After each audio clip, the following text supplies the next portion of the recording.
Hello. I just got back from a road trip on probably Wednesday or Thursday night. I had gone down to, I was just messing around on Craigslist last Tuesday. Gosh, I don't even know what day it was. Maybe February 20th or something, or the 22nd.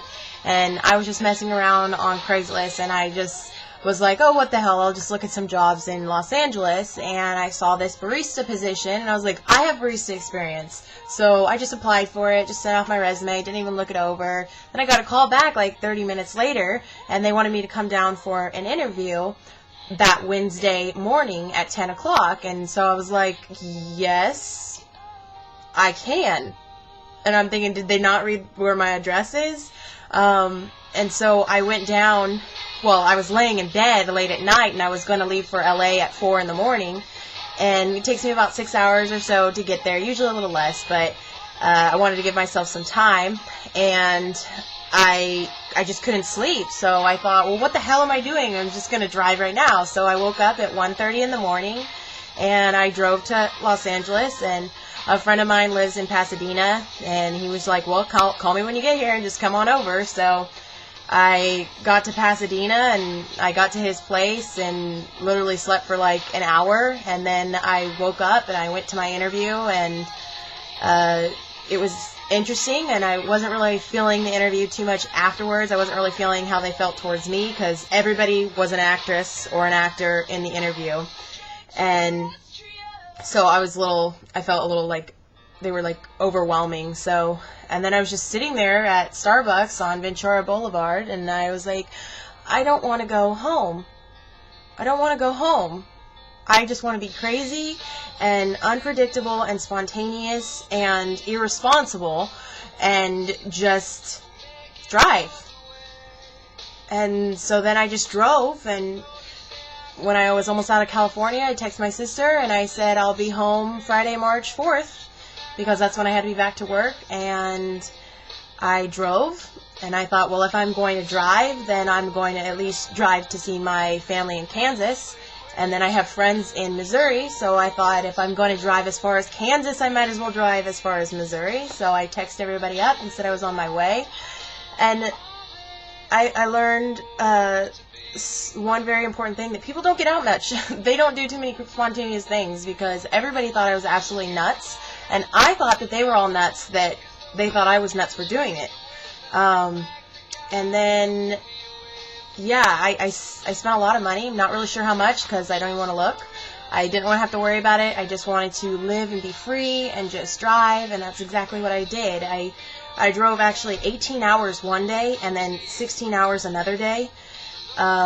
Was pretty nuts, but I just kept driving and driving. I travel with this miniature Gumby, and I take pictures with him everywhere. And I actually lost him on the way home in Albuquerque, New Mexico. I called the hotel that I stayed at, and I said, I travel with a miniature Gumby. It sounds really weird. You know, like Gumby and Hokey, and they were like, yes. It appears he may have got tangled up between the sheets. If you find him, can you call me? They never called. So I stopped off the side of the road and made a little, grave site for him, a little headstone. Rest in peace, Gumby. And now I have to find another one.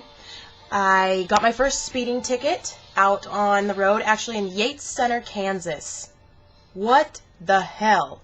This officer was just, for one, it was a speed trap, okay? It was like, I was going 65 miles an hour on the highway, and then it went up over this hill, and I never saw a changing speed limit sign. And then I saw the town, and I was like, okay, it's definitely going to be, it's not going to be 65 miles an hour through this town. So I started slowing down right away, and then I saw the sign, 35 miles an hour, so I slowed right down to 35 miles an hour. This cop is behind me with his lights on, and I'm thinking, well, he's not going to pull me over. I'm going the speed limit. And then I go like a mile down the road, and finally I'm like, oh my gosh, he is pulling me over. So I pulled over. He didn't like the Dodgers. He didn't like that I told him he could call me Tropicana. He did not like LA. He didn't like California. He didn't like anything. So he didn't like my smile. He didn't like that I was blonde. clearly he was, because I was from California and I wasn't going to be able to show up for court. So there goes $140 down the drain. But it's kind of funny that my first speeding ticket ever was in Yates Center, Kansas. Seriously? Okay. Anyways, and then I got stalked by a trucker out on the road. I was scared as hell because I've seen that movie Joyride, Candy Cane, and I was like, oh my god, he stalked me for like 600 miles. He would like come up behind me and put on his brights, and then he'd come in front of me and he'd put on his hazards, and he would honk his horn when he'd go by me. And I was so scared, but then I didn't want to, like, slow down because then he would still be in front of me. And then if I sped up, like, eventually I'd have to stop for gas, and we'd always keep running into each other. So I just tried to stay behind him, and then until I could stop at the hotel in Albuquerque, and then that would give me, good, like, 8 hours or something for him to be far enough ahead of me for us to not run into each other. I was so scared. And then the guy next to me, I thought I was going to get a great night's sleep, and then the guy next to me in the room was yelling on his phone to someone, like, call me back, call me back. And then he just kept saying, like, call me back, bitch. And I was like, oh my gosh, this guy is a creeper. And then, no joke, just when I thought he was going to bed, he started playing the harmonica. And the guy up ahead of me, or above me, was like training for a marathon or something. He was like doing laps in his room. I thought he was going to come through the ceiling. And, I thought about, going and telling the, front desk that I needed a different room. But I was scared as hell that they were going to tell him that somebody complained and then he was going to kill me. I thought he could have been the truck driver. I don't know. So I got home and actually I went over the Tehachapi Pass. And it had snowed that day, so it was scary as hell. Everybody's going like 25 miles an hour over this pass, and it was like raining snow. It was just like slush, and it was foggy, and I could barely see in front of my car, and I was so scared.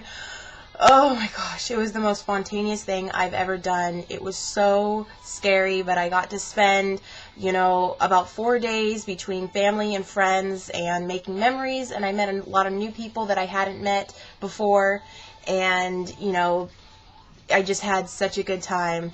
And so thank you, Lord, for blessing my car, that it ran perfectly, and I didn't have any issues, thank the Lord. And that's it. So that's my Stephanie Taylor update. I will be getting back to my How to Make Your Lady Feel Like She's the Only Girl in the World videos very soon. Have a fantastic day.